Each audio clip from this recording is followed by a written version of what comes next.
Во-во, я про этот ролик говорил, что люди всегда недовольны.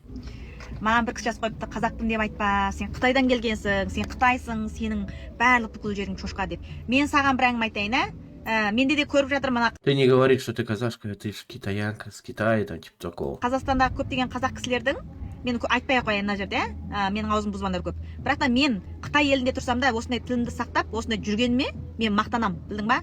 Кейбіреуің сонша ана Қазақстан елдің ішінде жүріп, қазақшаларын дұрыс сөйлей алмайсыңдар. Бірдеңе сұраса орысша қайтарасыңдар, өтірік па? Енді келіп мына Қытайда жүрген қазақтың тіліне күліп отырсыңдар, тілін Вот, вы смеетесь над языком казахов, которые живут в Китае. айтып жатсыңдар, сен Қытайсың, сен Джунгода өскенсің, анау мынау. Мен айтып жатырмын ғой, мен Қытайда туылып, Қытайда өскен қазақ қызбын, қазақпын, атым Жанар деп айтып жатырмын. Құлақтарыңа кірмей тұр ма? Үйренген мына еркектер не болды сендерге? Отырамай кеттіңдер ғой тура.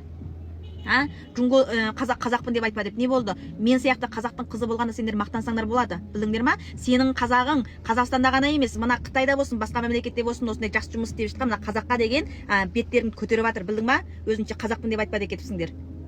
Өздерің сонша Қазақстанда жүргенде қазақшылық немене қазақшылық қылып жүрсіңдер, тілдерін дұрыс сөйлей алмай, маған кеп қазақпын деп айтпа деп. Қазақпын не болды?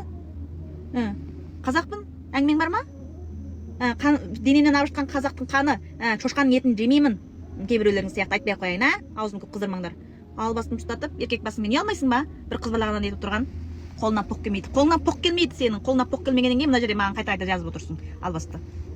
Көрдіңдер ма, ұрысқың келмейді ғой қыздар, сендер айтасыңдар, жаңа ұрыспа дейсіңдер. Ей алла, ай мынандай еркек басымен мындай қыз балаға мындай жазған. Кім ашуланбайды? Кімнің қаны қызбайды, қыздар, ойлаңыздаршы. Ой, тоба, таңғалып қалдым мен мынандай адамдарға.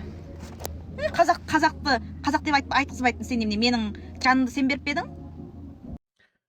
И вот в таком мире мы живем. А вот людям настолько делать нечего, людям настолько скучно живется. Может быть, люди начнут как-то чуть-чуть что-то как-то образование, что ли, получать, я не знаю. Но как объяснить людям, что не надо писать хрень?